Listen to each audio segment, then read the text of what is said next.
Hi, this is Jenna. And this is Heather. And this is Conspiracies Unlocked. And today we are reviewing 1984, Chapter 1, Part 8.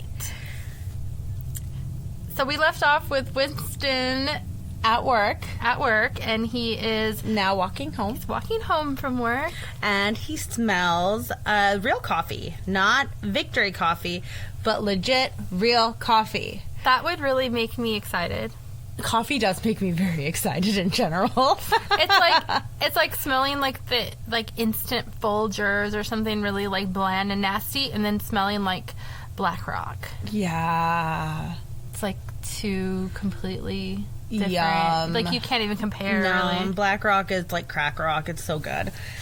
So this made him go back to his childhood. He instantly just remembered his childhood. And isn't that so funny how we are able to be taken back by a smell? Like when I smell cucumber melon, I'm instantly taken back to middle school, or Tommy Girl perfume. I'm taken back to being 16 years old, Christmas morning when I got my Xbox. Oh my gosh. That's all I think about whenever I smell Tommy Girl. You just went down like a whole, like that one scent got you down to all of that. And then Love Spell. I still have Love Spell. I do too, but it reminds me of my early 20s because that's when it like was really popular. Oh yeah. Or the coconut Hawaiian Tropic sunscreen. Oh yes. That is the desert for me. Oh well, yeah. I just think of the beach, but yeah. Okay, but get this. Banana boat sunscreen. Oh, for sure. And cigars. That takes me back to the horse races because my parents used to always take me there. Oh my gosh. And then off-track betting, like all of that. Like we'd always go to the horse races. That's so fun. So I went to the horse races once, Del Mar, with my mom when I was 16. Mm-hmm. And I sat where there was all these like older gentlemen, you know, in their little suits with their suspenders and their little hats. And I'm like listening to what they're gonna bet on, and then I went over and I told my mom, hey, we need to bet on blah blah horse, and she's like, why? I'm like, I don't know, those guys over there look like they know what the fuck they're talking about. And then I was only 16, but I was like pressing it in. And then, because it was like an automated thing, and then somebody came over and they were like, hey, are you 18 or like whatever? And I'm like, oh no, I'm just helping my mom, like whatever.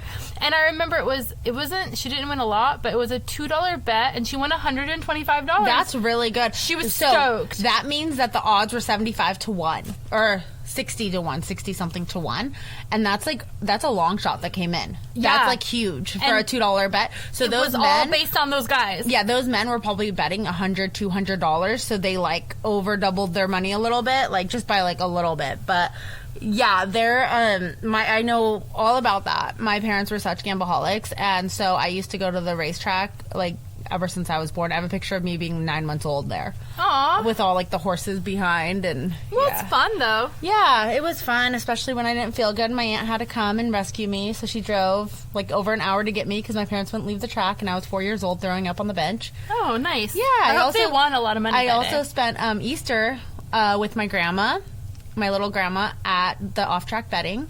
So that was fun. My parents are definitely gambleholics. Yeah, sounds like it. Yeah. So cigars and banana boat, the orange sunscreen. Yeah. Mm-hmm. Yeah, I know exactly. Yep, that's it's so crazy whenever I smell a cigar.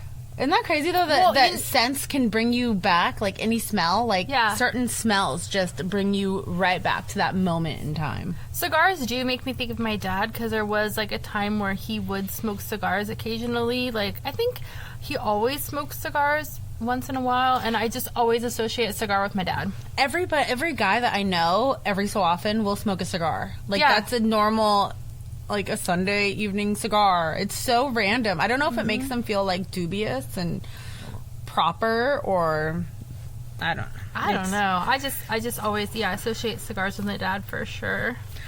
So anyways, back to the book. Winston decided like to not go to the center that he usually has to go to every night. Yeah. He didn't want to deal with the people or, you know, the mundane everything. So he started to wander London, and he was thinking about how there's absolutely no solitude. Like, you are not ever alone. Yeah. You are, like, it's frowned upon to even go for a walk by yourself. So the only time that you get to be alone is pretty much when you're sleeping. And that's it. And they even have a word in Newspeak about this, and it's called Own Life. Yes. Because you're not allowed to have your own life. Because that would mean individualism, and we can't have that. Not allowed to have any individualism. You can't be an individual at all. No, especially when you're part of the party, when you're up there like he is. And I'm seeing it more and more as we get through the book, that the different classes and how if you really are just a worker, middle class, lower class, you can have individualism more so. You can go places without telescreens. You can go places without people looking at you and looking at everything that you're doing. Where in the party, it's almost like you have paparazzi around you all the time, but it's in a telescreen. And yeah, I definitely would not want to be part of the party if I lived in this version of 1984. I probably would be like a street prostitute or something. Like, not saying I will want to be a prostitute, but it's just like they have so much freedom. They can just do whatever they want. Yeah. And it's almost like now, though, you think about it, and it's like, when Hillary Clinton and Bill Clinton were in office, everything that Chelsea Clinton did was scrutinized, and that was the daughter. Oh, yeah. Their daughter. And then same with the Bushes, the twins, Jenna and whatever the other girl's name was. Everything they did was scrutinized. The Obamas, the little girls. Oh, yeah, because it's almost like American royalty in a sense. Like, that's the president's daughters. But then it's same with all the other, like the Secretary of the State. Look at Hunter Biden. Yeah, exactly. He's a big old rebel. Everybody that's in there just gets scrutinized on everything that they do. I mean, he's pretty bad, though. Yeah, I don't know, but it's just interesting. So he's walking around, and he's still in his uniform. Oh, yeah. His not overalls. Are they overalls? I forget now. Or are they coveralls? I think it's like a. Oh my gosh! No, I think it's overalls for some reason. I think it is yeah, like just plain overalls. But it seems like because of the way they have like the clothing rations, that's pretty much all people ever wear is their work attire. Like, well, for the party. Yeah, he doesn't have a lot of choices. No, and that's part of being the party. So he sticks out like a sore thumb. Like he's walking down the street and everyone's like, oh shit, like why is somebody from the party walking down here? Like everything gets quiet and it's like, Oh, yeah. They don't know if he's going to try to rat them out for something or whatever. Okay. Yeah. Can we talk about the steamers, though? Oh, yeah. Oh, my gosh. All of a sudden, one of the proles, and remember the working class people are called proles. Yes, yeah. That's what I would be. Maybe I would not a prostitute per se, but definitely I would be working class. I feel like we are the proles. No, we are, in this day and age as well. So he's walking through this bad area, and all of a sudden, someone's like, take cover, steamers! Yeah. And steamers are rocket bombs. And you know when I read steamers, you know what I thought it was? Huh. I thought it was like they were redoing the roads, and they were doing like a steamer thing, like, you know, like putting down the tar. Yeah, you know rollers. What I instantly thought of is Lightning McQueen, like when he had to redo the road, and like he had that big machine, and it was like that's what I pictured was Bessie. Yeah, I was like, oh, they're gonna get ran over by Bessie. Yeah. You know? And then I was like, oh, wait, no, it's a bomb. It gets worse. Yeah. Oh, my goodness. What I'm confused, though, is why are there still bombs and air raids and different things when it's supposed to be better? Well. Like, what is Big Brother doing? It's supposed to be better. And so and Heather just pointed out that in the book it says the blue overalls. It is overalls, yeah, not coveralls. Okay. So the bomb goes off and it destroys a whole bunch of homes, and they're just like people just are frantic in that part of the neighborhood. Oh yeah. And then I wanted to read this part because it's fucking crazy. Where did it go? Oh shit. Oh. There was a little pile of plaster lying on the pavement ahead of him, and in the middle of it, he could see a bright red streak. When he got up to it, he saw that it was a human hand severed at the wrist. Apart from the bloody stump, the hand was so completely whitened as to resemble a plaster cast. He kicked the thing into the gutter, and then to avoid the crowd, turned down a side street to the right. Within 3 or 4 minutes, he was out of the area which the bomb had affected, and the sordid, swarming life of the streets was going on as though nothing happened. what? I know. That got me, that, like, he found the severed hand, and he just, it was just like, okay, whatever. Oh, well, there it is. And he just threw kicked it away. Like, what are you doing? Like, I would be like, oh my God, there's a hand. Or, like, I don't know. I'd, like, kind of freak out a little bit. But he's just like, I'm going to go down to the pub. Like, and then, like, he goes over, like, 2 streets over, and it's like, everybody's fine. Yeah. Could you imagine if a bomb went off, like, a block away from here? Everybody would be freaking out. Yeah. Like, the whole state would be shut down, or at least Southern California, you know, within, like, 100-mile radius. Oh, it would just be, like, it would be, like, so gnarly. Like, I'm just so confused at why anybody thinks Big Brother is doing anything good, because obviously that's not happening. And it's just so normalized there. And then what I don't get is, I remember this happening a few parts ago too, but Winston is supposed to be the protagonist. He's supposed to be the good guy. Mm-hmm. And I just feel like he's just as bad as the rest of them to an extent. He's just so nonchalant, blasé about this severed hand and these bombs. And I mean, I think he was taken back at first, but then when it happened, he's like, oh, well, it's cool, whatever. I felt like he was only concerned about himself, of, like, getting injured. Yeah. And, like, he just was obviously trying to, like, cover himself so, like, he didn't get hurt or whatever. But, like, it didn't say, like, he tried to protect anybody else or anything. He just covered his head with his forearms. But then, like, it says, like, a lady had grabbed a child, and, you know, other people, like, sheltering and trying to, like, help each other. And he's just, like, was only concerned about himself. Like, he didn't really care about anybody else around him. Which I kind of understand, because he's not really supposed to be there. He says that he wouldn't get in trouble for being there per se, but the thought police would be like, oh, may I see your papers, comrade? What are you doing here? What time did you leave work? Is this your usual way home? Mm-hmm. Why are you here? You shouldn't be here. Yeah. Why aren't you at the center? And so it just draw attention to himself. So it's almost like he's trying to, like, scurry along, nothing to see here, you know? Like, just survive this and then get out of here. Yeah, so he's still wandering the streets of London, and he walks past men who were talking and arguing about lotto numbers. And it's just like we have. Yeah. But what's interesting is that he says that no one actually wins the big prizes, but no one knows about it, that nobody is actually winning the grand, you know, $1 billion, $1 million, because Oceania is so big that they can't, that they just like, oh, this person wins, John Smith wins, and so everybody just like, okay, whatever, but there is no John Smith, you know? That's what always I thought about. Remember Publishing Clearinghouse? Yeah. That's what I thought of when I read that. I didn't even think about because that. Because you know how it always says, like, who actually wins? Like, I feel like they're all just paid actors on the commercials.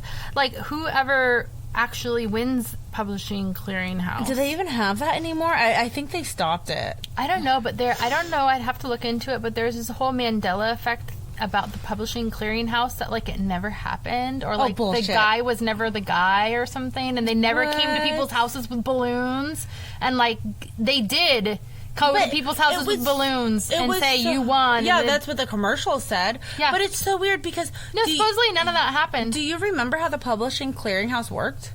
I think you had to, like, send in the paper or something. Yeah, it was so random. You didn't ever send in any money. Mm-hmm.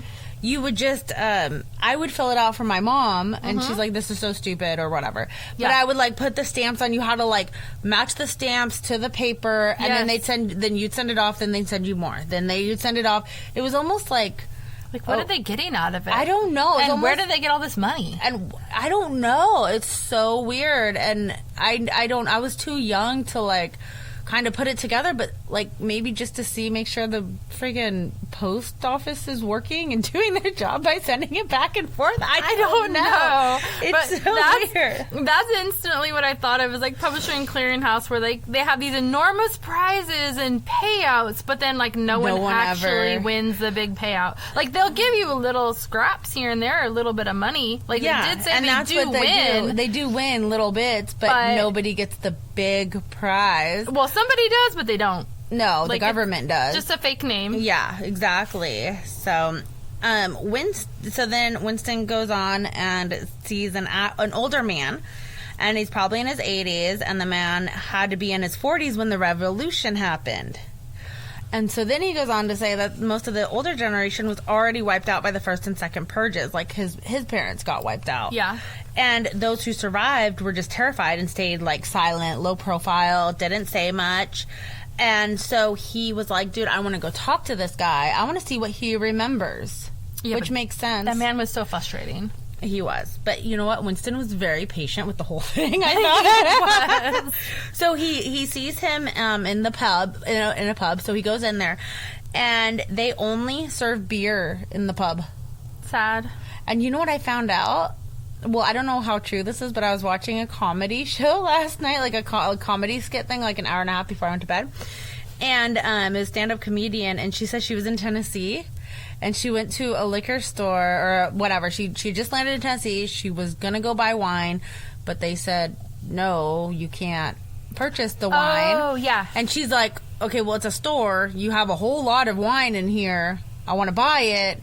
You're a cashier. Like, the way she presented it was hilarious because she's a comedian. Yeah. But anyway, they're like, well, you can't do the wine. You can buy beer, though. But why do they have the wine? Well, because it's only on Sundays, so, like, the next day you could buy the wine. Because it's a dry state, or dry county. Yeah, when I went to Tennessee, I learned all about that. That is so strange. Okay, so when I lived in Washington, I used to live in Washington State, and I remember in Seattle, or I guess it would have been West Seattle we lived in, I don't know how it is now, this was like 13 years ago, you could buy liquor, but it had to be from a liquor store, which was like governmentally like owned or ran somehow. And then but beer you can just get at a regular grocery store or whatever, but they didn't sell anything that was harder. You had to get it from an actual liquor store. You had to give your ID, no matter if you were like 80 years old or whatever. Yeah. You had to give your ID. They had to like swipe it in their system, so they tracked every time you bought liquor. That's crazy, and that was so long ago too. That wasn't like a new thing. That's crazy. Yeah, that was 13 years ago. And I think it has to do with alcohol content, like because wine has more alcohol content than beer, and that's something to do. But so the comedian yesterday was like, wait, I don't get it. So this is Jesus's day. But we have wine. We can't have wine. We have to have beer. I remember wine being in the Bible and he turning water into wine. I don't remember anything about beer being in the Bible. Yeah. So shouldn't it be opposite?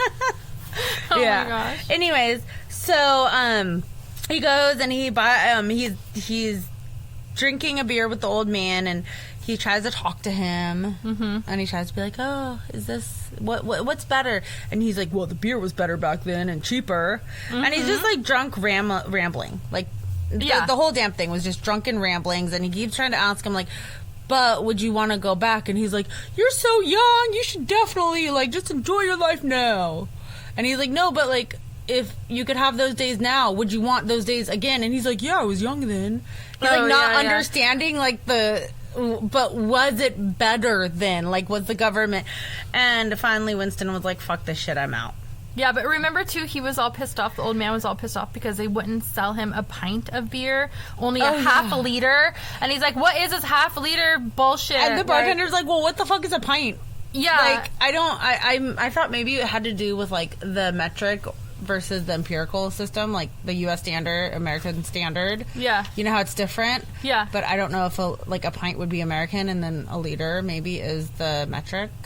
I don't know, but I took it as like the half liter was like because he said like a half liter was too less and then a liter would be too much, but then he got him another half liter, so I ended up drinking a full liter anyway. Yeah. And then the thing that really struck me as I thought was kind of gross, and I don't know if I read it right or wrong, but at one point the man goes to like go to the bathroom like because he has to pee, and there's a urinal just in the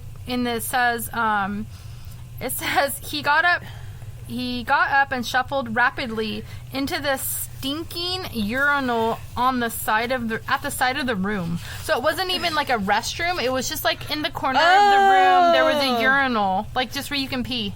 How funny. Yeah, like I didn't really. Yeah, I just thought that... I thought it was funny, too, the stinking urinal, like, the way, but no, he meant, like, smelly urinal, but... Yeah, like, stinking, like, it stunk. I didn't take it like that. It was just, like, sitting on the side of the room. Yeah, no. There was no restroom. It was just, like, I guess only men went in that pub. I don't know if, like, women were excluded, but it was just, like, yeah, they just there. He just peed over there. This part, I forgot to tell, this part made me laugh a little bit. I like it. I'm starting to like how this book is written out. Like, I think George Orwell does really well in general, just describing everything and, you know, making it kind of like a story mode.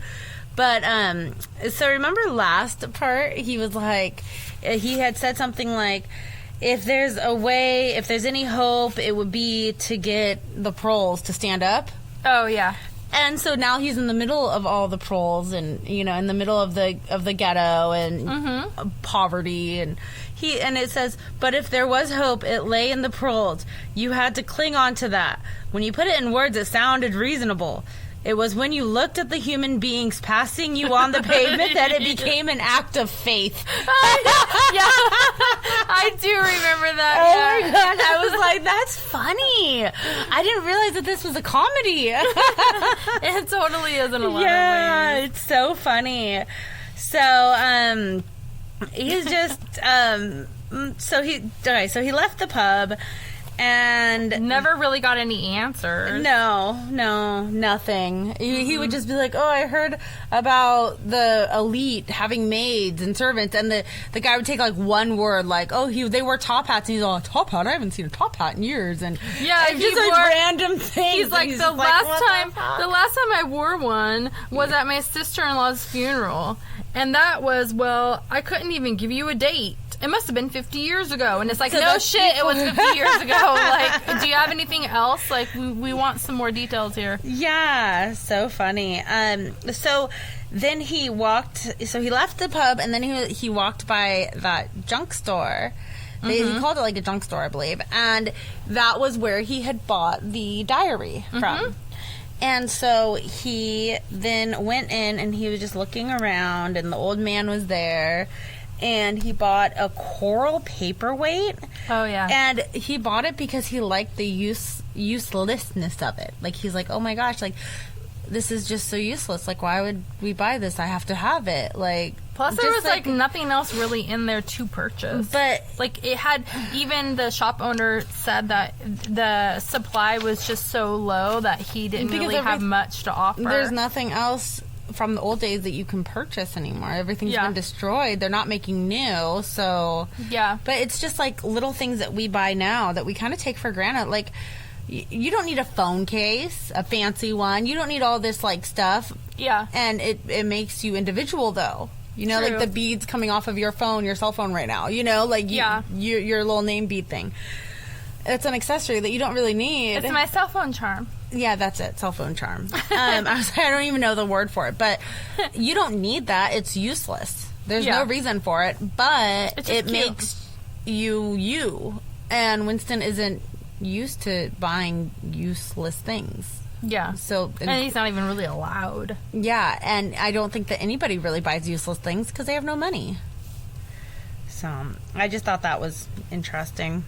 Yeah, but the paperweight, the way they described it, it seemed like it was like glass blown, and then in the center of the glass was the actual coral. I didn't understand what they meant. I was hoping that you would know because I was so confused. Yeah, so it was kind of like a crescent shape, I think. I am trying to remember. It was a half hemisphere.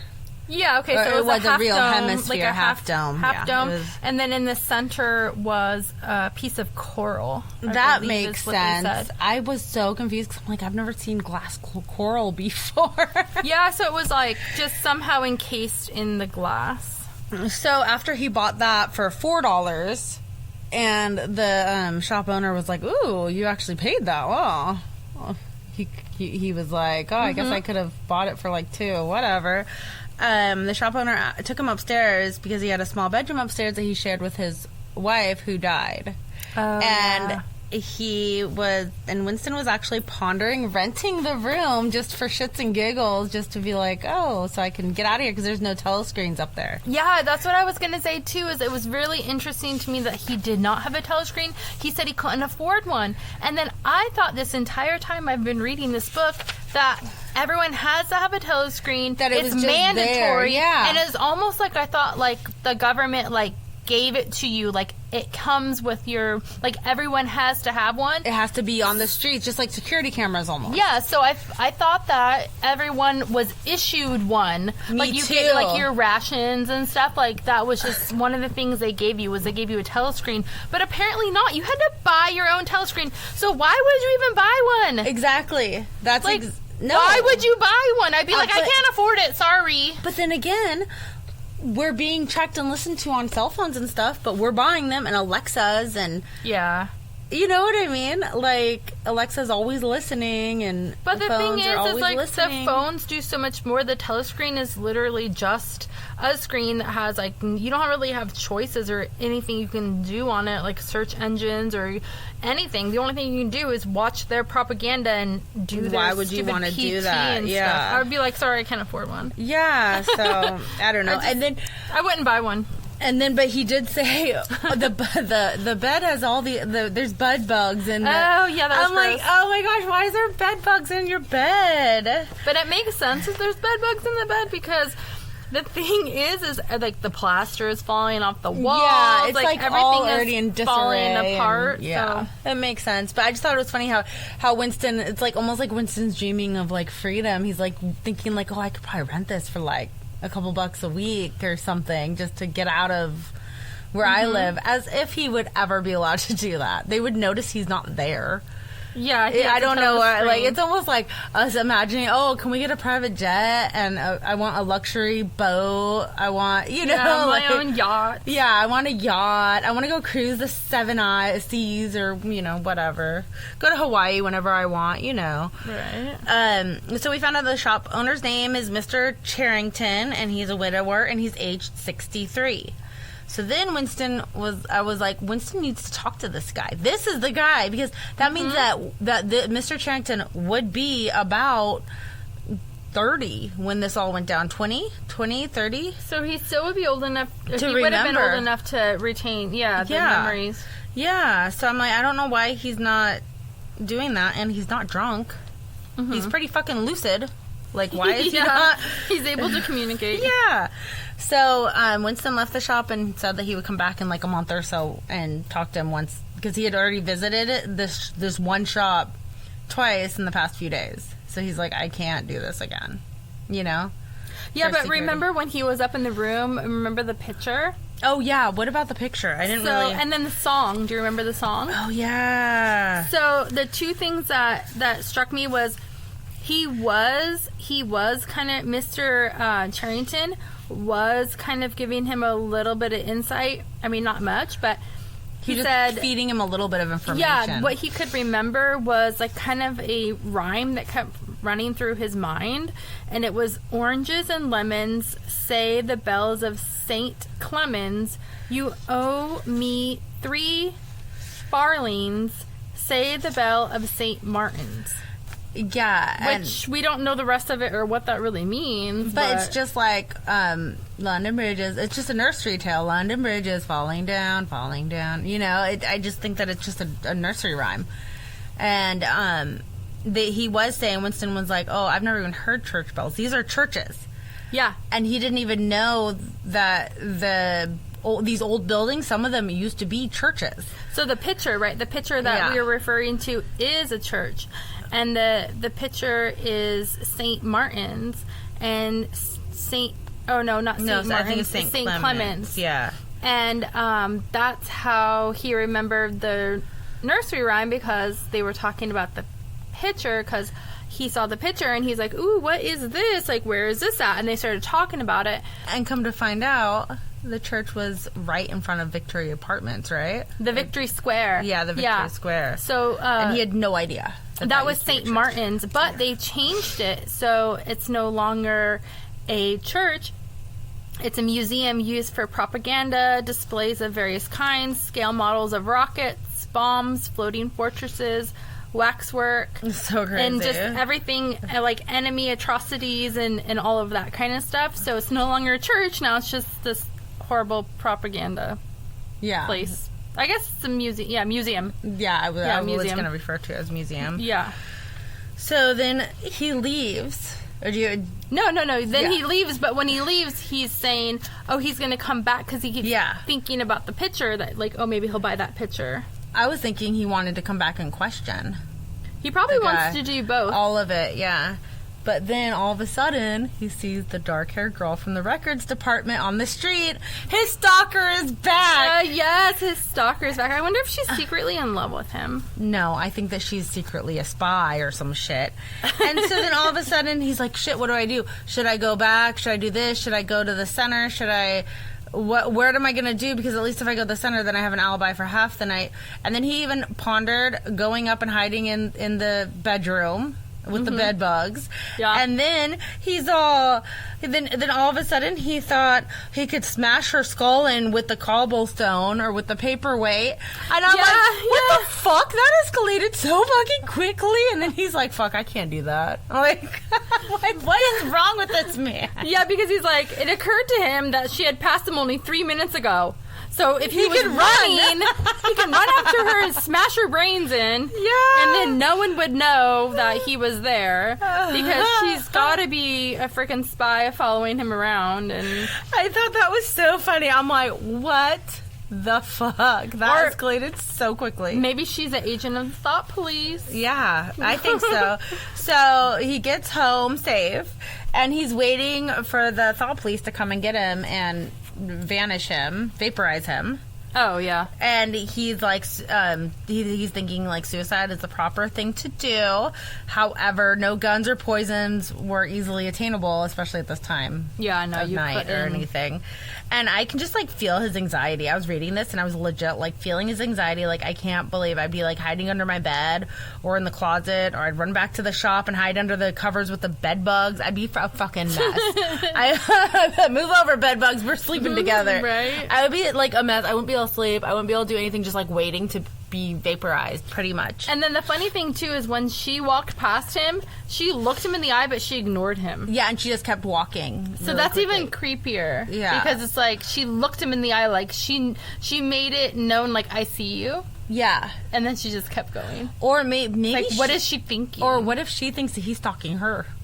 Oh, that's true. What if she's doing something that she shouldn't be doing, and she's like, oh shit, fuck. She might be thinking the same thing and be all paranoid.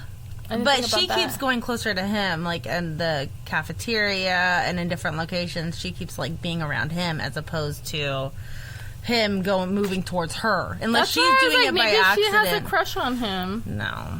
They're not allowed to have crushes. Well, I know she wouldn't be allowed to, but things naturally happen. Who knows? Yeah, that's true too. So then, while he's having his anxiety attack, or I'm having his anxiety attack for him. He starts writing in his diary, or trying to think of something to write in his diary for O'Brien. Mm-hmm. And I'm like, wow, how or why does he think O'Brien would ever see or receive this diary? Like, he can't be like, for O'Brien's eyes only, okay. Like, yeah. I don't know why he thinks that does he think O'Brien's gonna come into his apartment and going to somehow pass it to him or something? Yeah, well, he's going to be gone. He's going to be dead. Yeah, I don't know. So, yeah, that's... I don't know. The other thing that I thought was kind of strange, and I don't know if they talked about this before, but going back to, like, you know, that he thought the thought police were going to come and take him away, the part where it says, it would not matter if they killed you at once, because before death, there was a routine of the confession that you had to go through. So basically, they make you confess to something, grovel on the floor. You're going to be screaming for mercy. They're going to crack your bones, smash your teeth in, and rip out bloody clots of your hair. Yeah. Like, they don't just take you out of bed and just, like, kill you, like, shoot you or whatever. Well, we saw the public hangings. We saw that. But even that's faster. I mean, at least, you hang somebody, like, yeah, I'm sure there's, like, some discomfort there. But, like, this is talking about, like, a slow like torture. I think that it's part of like the king is like a because they're supposed to confess and then they get hung or whatever. Oh, so this all happens and then they hang you? Yeah. Oh, nice. Yeah, I think it's all part of each other or something. I think you have to confess what you did. Yeah. But what if you're just like, no contest? They're still gonna do that. Yeah. It's just so gruesome. And then I thought about, when I read this part, I thought about you. He put a cigarette in his mouth. Half the tobacco promptly fell out onto his tongue, a bitter dust, which was difficult to spit out again. And because you were like, remember a few parts ago, how his little tobacco fell out of his pipe, the last little bit in the cafeteria. So sad. And I was like, oh, Heather has to be feeling sad for him again. I know, I definitely highlighted that too. Yeah. I love highlighters. Like, I did see, like, half the tobacco promptly fell onto his tongue. I was like, oh. And it's not even real tobacco. It's probably Victoria tobacco, so it's probably crap anyways. It's probably like just, it says powder, so I can't even imagine. Ugh. Yeah. Gross. And that's it. That's all. And it ends with war is peace, freedom is slavery, ignorance is strength. That's the motto to live by. And then he's just waiting, so that's all. We don't know what's going to happen to him, and we're done with chapter 1, and we'll start on chapter 2. We're a third of the way done, so that's so exciting. I'm so excited that we're almost a third of the way done. I can't wait to find out what happens. And it's just taking forever for us to read this book because we only do one chapter a week. I know, right? Or one part. One part a week. But this was, like, definitely the longest part of all the first chapter. Yeah, I think, it was. It was like 20-something pages. And really all that happened is, like, he just went to the pub and talked to some, guy. And I love how George Orwell is really, like, explaining everything. Like, because it has to be hard to sit down and try to just write this book of a different world and explain it in a way that we can visually see this different world that we would never think of or imagine before. Yeah, no, it's very descriptive, and I can definitely imagine what everyone looks like. What do you think Winston looks like? I mean, I don't even remember if the book described him, but I describe him in my mind as he's like brunette with brown eyes. Me too. And he's like really thin and slender. I think thin, but he does have his varicose vein. But so I think he's like 5'10", 6 foot, maybe like 180 pounds. Oh yeah, we didn't even mention that in this part. His varicose vein was like acting up and like throbbing. Well, it's always acting up. I know, but it was acting up a lot in this one. So I don't even know if we've ever mentioned it. He has a varicose vein. Oh, we did. I think in the part 1. So in every part, he mentions his varicose vein, and it acts up, and it really hurts him every so often. Throbs. I wonder if it's because he has to walk everywhere. Well, I don't know. I think a lot of people walk. Like, look at the people in New York. They walk all over the place. I guess that would be the opposite. Like, if you walk a lot, it probably wouldn't happen. I don't really know what causes it. My mom used to say, don't cross your legs, because that causes it. It's blood, the blood. Like when blood clots? No, it's like, when I was pregnant with Max, I was wearing capris, and my calves got, like, bigger a little bit. Yeah. They, like, got swollen, and I ended up getting one varicose vein from being pregnant with Max. And I'm very pissed off because you know how I feel about my legs. Yeah. And I found out just recently it's caused by circulation, like being too tight. So if your socks are too tight, that makes sense. And it breaks the vein. Oh. So it like kind of like protrude, makes the vein like kind of pop, like more prominent. Blump up or whatever. And so there's no real way to get rid of it unless you go in and you have like the vein surgically put back together or something. I think they probably have ways to do it now.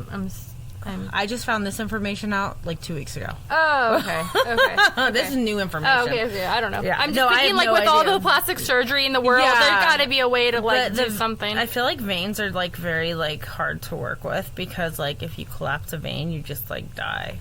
Well, yeah, no, it's your vein, It's not just, I don't know.